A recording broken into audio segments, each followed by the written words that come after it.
Hey guys, and welcome to That Was History. I'm Cliff Langston. And I'm Jeremy Payne. Hey Jeremy, so you decided to be in the intro this week. Yes, I did. Great. Well, I'll tell you what, why don't we put you right here, because I put a list up now, so just keep going. That's perfect. Can they see me? Yeah, they can see you. You sure? Yeah, you're still in the shot. It's great. It's great.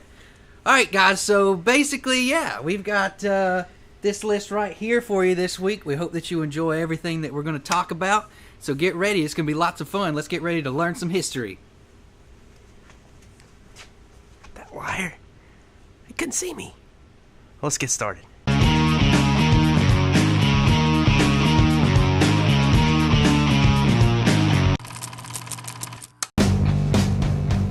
So for those of you who grew up in the United States, no matter whether you're from the North, the South, the East, or the West, you know that America's favorite pastime is baseball. Each separate year is comprised of regular season games, playoff games, then you have the biggest game of all, the World Series. If your team makes it this far, or if they even make it as far as winning the game, you know that you have the best team in the league for that year. On March 2nd of 2005, this title would go to the Boston Red Sox, who would win the World Series for that year. This was big for them because they hadn't won a World Series since 1918. And just to top everything off, they were congratulated by the President of the United States at the time, George W. Bush. In other baseball news, back in 1992, on March 2nd still, Ryne Sandberg became the highest paid baseball player who signed a 4-year contract for $7.1 million each season. The victory in the American Revolutionary War by the 13 colonies and their allies is the main reason why the United States is the way it is today. If this war had ended any other way, the nation that many of us call home probably wouldn't exist. As you can imagine, this victory did not settle well with Great Britain, and only a few short years after the Revolutionary War, the War of 1812 would be the product of their frustration. This war also holds great significance for the United States. On March 3rd of 1931, the Star-Spangled Banner would officially become the national anthem for the United States. This anthem was originally written by Francis Scott Key during the British invasion of Fort McHenry in 1814. And this was inspired by a flag that just would not quit. This flag stood strong during the battle, even after several bombings hit in the surrounding area. So if you've ever been to an airport, or you've just seen a plane for that matter, you know how enormous they can be. Well, what if you could find something that was even bigger? Well, back in the 1930s, the biggest airship that you could actually fly on was the Hindenburg. It took 4.5 years and cost a total of $42 million. It was made of 14 miles of aluminum, 85 miles of steel wire, and 350,000 square feet of painted linen fabric. To put this in perspective for you, it was more than 2.5 football field lengths. Now think about that airplane for a minute. Pretty small now, isn't it? Well, this enormous airship, the Hindenburg, took its first official flight from Germany on March 4th of 1936. Nowadays, an international airline can carry upwards of 500 people, but the Hindenburg could only take 100 people, including its flight members. It was a magnificent flight with all the different sights that you could see, and the Hindenburg could travel at speeds up to 84 miles per hour. Now the crossing of the Atlantic could be done in half the time as it could be aboard a ship. At this time, it represented man's latest attempt at crossing the Atlantic the fastest, and it was successful in doing this up until just under a year of its first flight. In May of the next year, it would become one of the first air tragedies to be recorded on film, along with one of the worst to go down in history. And to this very day, it still remains an unsolved mystery as to why it caught on fire and crashed in 1937. Our next topic deals with something that almost every single one of you can relate to, and that's music. Most of you could probably tell me your favorite genre and artists that you like to listen to, and because of this, music has become one of the largest sources of entertainment available today. The story we have for all of you today occurred on March 5th of 1807.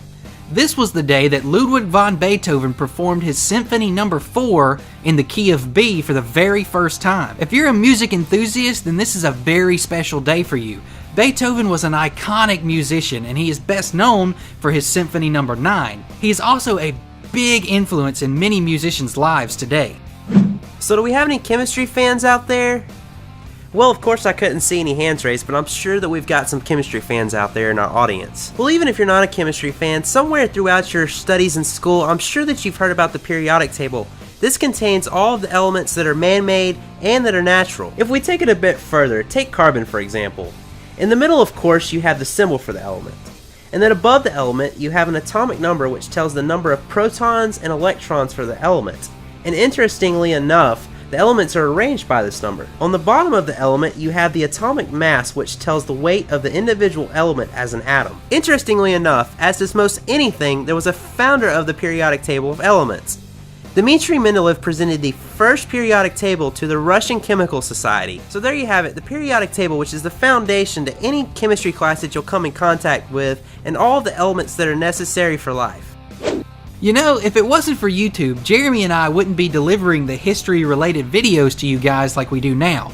YouTube has opened up so many doors for countless opportunities for both users and viewers alike. It certainly would be a shame if YouTube decided out of nowhere to close their doors or stop offering their service to you. Unfortunately, this is actually something that happens in the real world. In some countries, like Turkey for example, this has already happened. On March 7th of 2007, Turkey restricted all access to YouTube by court order when prosecutors claimed that there were video clips online portraying a former Turkish leader in a very bad light. There were also claims that there was a virtual war between Greek and Turkish users. It's a shame that people can't accept YouTube for what she truly is. There are so many videos online of people making fun of others that we should all be ashamed. But we're not. If you live on planet Earth, which I'm sure that you are if you're watching our video, then you're experiencing gravity. It's that annoying yet sustainable force that allows you to stay on the pathway that you're walking rather than floating off of it. While dealing with gravity, on March 8th of 1618, Johannes Kepler discovered the third law of planetary motion. Now this isn't the discovery of gravity, but all the forces in this theory were derived from gravity. Jeremy is exactly right with his assumptions that the third law of planetary motion deals with gravity. But if you're like me, then you're probably wondering, hey, what exactly is the third law of planetary motion, or what are the first and second laws for that matter? Basically, to sum it up for you, the first law that Kepler came up with said that the planets revolve around the sun along an elliptical path. This idea was contradictory to everything that scientists believed at the time.